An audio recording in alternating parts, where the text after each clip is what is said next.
Hey, my friends, welcome back into the For Your Success podcast. Today, I get to talk with you about how to fix a course that isn't selling. Now, a lot of us, especially those of us who are creative, come up with lots of great ideas. That would make an amazing course. I could help so many people do this, that, or the other thing. And we get all excited and we put all our ideas together and then we find out it doesn't sell. So how do you handle that? We're going to dive into that today. But before we do, I want to remind you about two things that we have going on right now. The first one is that you can get your free course creation blueprint over at handprintlegacy.com/CCB. Go grab that. It's our free gift to you to help you, whether it's your first course or your next course, be able to know exactly what you need to put in that to make it amazing. The second thing that we've got coming up is our course creation, our course mastery masterclass. And we will have a link in the show notes for that, but you can also go to coursemasterymasterclass.com and register for free for that upcoming series of classes where we're going to walk you through in more depth and detail a lot of what I'm covering today in terms of how to make your course an amazing experience, how to sell more of your courses, how to get better results for the people that you serve in your program. So how do you fix a course that's not selling? Let's just say you've got it up online and you've been marketing it as best as you can and it's still not selling. Where do we look first? Where do we go to do that? And I don't know if you know anything about the Enneagram, but I'm one of those kind of people who tend to be able to see things and look immediately at what needs to be fixed, right? So where would Katie go first to look at what needs to be fixed in a course? And I would go first to your curriculum because Katie is a teacher with a master's degree in curriculum development and course creation. And that's where I would look first. What in your curriculum is too overwhelming, perhaps, for people looking at your course and deciding whether or not they're going to buy? Are there too many steps that they feel like they have to go through to get the transformation? Because remember, simple is superior. We say that a lot because it is true. The simpler you can make this for them to get to their transformation, to get that problem solved, the better off you're going to be and the more appealing it's going to be to the people who are considering buying your course or program. So look at your course, look at the content, look at the things. You know, it's not as important to have all the modules and all the lessons and all the downloads and all the videos and all that stuff is not as important as the transformation. So if you can make a clear path to the transformation, if you can make a simple path to the transformation, that's really what your people want. And that will make them be more interested in purchasing your course. You'll sell more of them that way when you can explain the transformation in a clear and simple way that they can see that this is not going to overwhelm me. I've got a clear path all mapped out if I join this program. And then that leads me to the second thing, which is your copy. The copy or the language that you're using to describe your course and the transformation that you provide. This could be your marketing copy. It could be your sales page copy. It could be your conversational copy as you're talking about this. But basically, we're trying to what is the thing that you're communicating about this course? Are you focusing on all the stuff? Are you focusing on the 20 emails and the 5 lessons and the whatever? Because that can get overwhelming and it can feel overwhelming. And I don't care how much of that I have to do if it's going to get me to the transformation I want. And so what we should be focusing our copy on is the transformation. This is how your life will be different at the end of this program. This is how other people's lives have been different because of this program.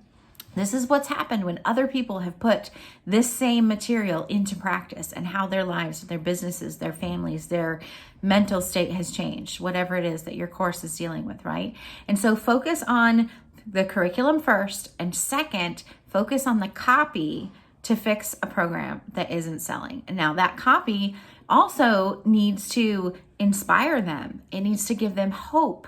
It needs to let them see that this is possible for other people. And it needs to let them know that you are the one who can lead them through to that transformation, right? So they need to know that it's possible. They need to know it's possible for other people and for them. And they need to know that you're the one who can walk them through to that transformation. So there's all kinds of elements there, the possibility, the inspiration, the actual transformation, as well as that authority piece that says, hey, I can do this. I've helped you do this. I've helped other people do this. I've done this for myself, whatever the case may be.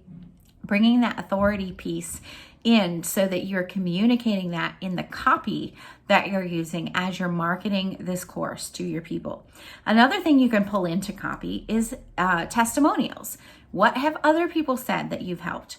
And if this is your first time to put a course out there, then how have you helped other people? What can other people say about you and your expertise, even if they haven't necessarily been through this exact program?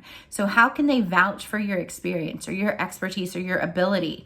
How can they bear testimony or bear witness to what you've been able to do either in your own life or with other people? Those things can be pulled in as testimonials as well. You should want to be sure that you're using testimonials in your copy, even if it's 1 or 2. 3 is like the perfect number, right? But if all you've got is 1 or 2, then use those 1 or 2 and make sure that you're sharing that, because a lot of times people are like, yeah, you say you can do that. But then they're really going to believe it when they hear somebody else say that you can do that, or when they hear someone else's story of having gotten that transformation with your help. Now they can see it and kind of put it on and see themselves getting that. So that's super, super important. And then the final thing is experience. So look at your curriculum, look at your copy, look at the experience, because your marketing and your course itself are an experience. When people come into your world, in the social media, in your blog, in your podcast, wherever the case is, they are having an experience with you.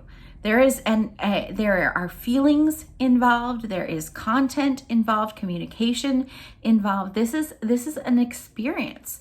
Them being introduced to you and what you offer and what you want to do for them through this course. So how are you making them feel? Are you building them up? Are you letting them know that you've got the answer to help them get this problem solved? Or are you shaming and guilting them for not having it solved already? Because I don't know about you, but I don't want to hang out with the people that are shaming and guilting me. Like, I already know what my problems are. I don't need more of that. I need help, right? And so look at the experience that you're giving them. How are you building them up, even in your marketing copy, even in the languaging, right? How are you pushing this in a positive light, the way that they can get the transformation for this problem? People want to be seen. They want to be heard.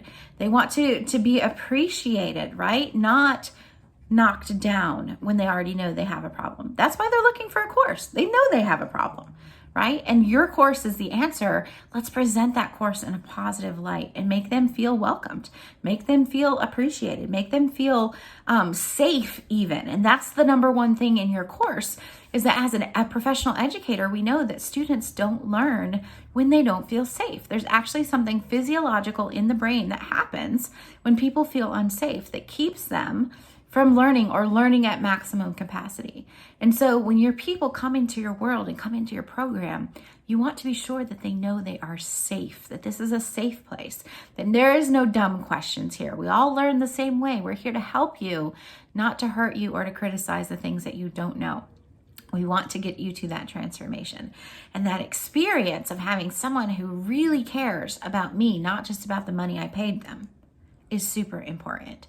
There are people on the other end of every one of these transactions, and those people need to know that they're important, that they're loved, that they're cared for. And if you can express that in your copy and in your curriculum and in the experience, both the marketing experience and the course experience, I guarantee you will sell more courses. Wherever you're listening to this, I'd love to have you leave me a comment, leave us a review. If you're on a podcast platform, if you're on YouTube, we'd love to hear back from you. Let us know what you thought of this and how you're going to incorporate curriculum, copy, and experience to improve how you sell your courses. We'll see you next time. Remember, your message matters.